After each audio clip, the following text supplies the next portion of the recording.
The fall of Britain under the double blow, Brexit and Covid. There was a time when Britain was called the empire on which the sun never set. A nation that once wrote the rules of global finance, once believed that a simple stamp of Made in Britain could make the world bow.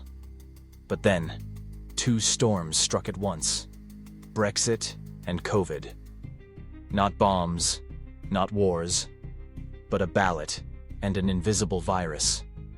This collapse did not only shake the economy, it pierced the very soul of Britain, like a gentleman collapsing in the crowd, with no one turning back to help him up. Part 1. Brexit, the illusion of self-reliance. Brexit was not just a political event, it was a collective psychology, a belief that we can return to our golden age if only we leave Europe. But today's world is not the 19th century. Power does not lie with the lonely, but within networks of connection. Brexit was like someone walking out of a shared house, imagining freedom, yet failing to build a new roof of their own. The true cost is not just trade figures or GDP, it is something deeper. Britain is no longer the center, no longer the leader, no longer the safe harbor everyone once sought. The greatest loss is not goods, not money. It is the world's trust that London always knows what to do. Part 2. Covid. The mirror exposed.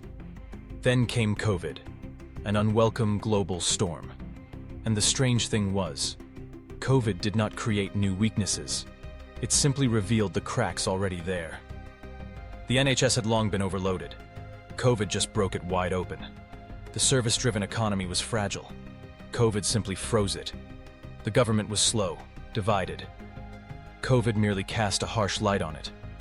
True strength is not measured in wealth during calm times, but in resilience during storms. And in the Covid storm, Britain was no longer the steel pillar of wartime, only a rusting frame. The deepest wound was not death tolls. It was this: the people lost faith in their leaders.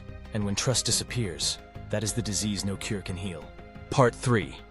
The double blow. A crisis of the soul. Brexit and Covid, seemingly separate events, fused into one double blow, pushing Britain into a multi-layered crisis. The economy stagnates, politics unravels, society fractures. The elderly gaze only at past glories. The young see no future ahead. Britain looks into the mirror and fails to recognize itself.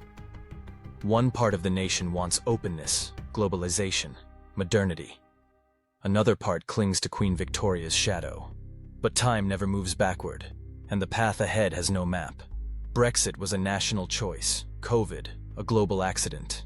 Yet Britain's collapse did not begin in 2016, nor in 2020.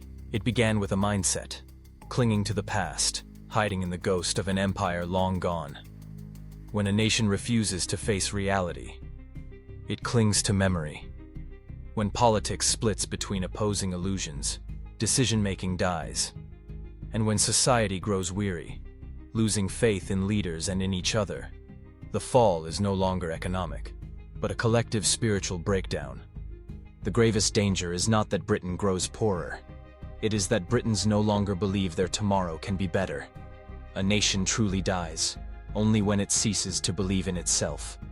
So the question is no longer, can Britain recover? But, can Britain redefine itself beyond the empire's shadow?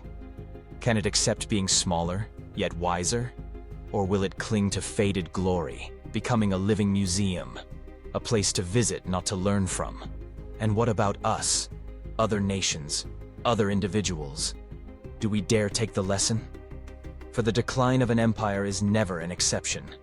It is a law. When belief vanishes, when imagination of the future dies, any nation, no matter how mighty, will walk the same path. Britain today may simply be a reminder to the whole world. No one is immortal.